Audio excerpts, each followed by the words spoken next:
আমাদের যে যুবক ছেলেরা ঘন্টাকে ঘন্টা ফেসবুক চালায়, এরা ভালোটাও দেখে খারাপটাও দেখে, যেটা আসে সেটাই দেখে।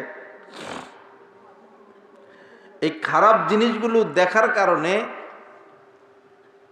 ওরা মসজিদমুখী হচ্ছে না, ইবাদতমুখী হচ্ছে না, হচ্ছে পাপমুখী।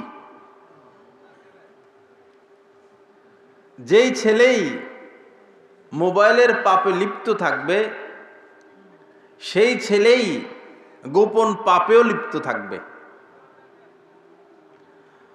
বর্তমানে হাজার হাজার যুবক, লক্ষ লক্ষ যুবক কাপুরুষ বিবাহ করতে অযোগ্য,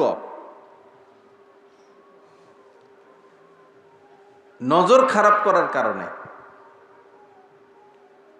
এজন্য আমার যুবক ভাইরা, আল্লাহর রস্তে মোবাইলের নষ্টামি থেকে নিজেকে বাঁচাও।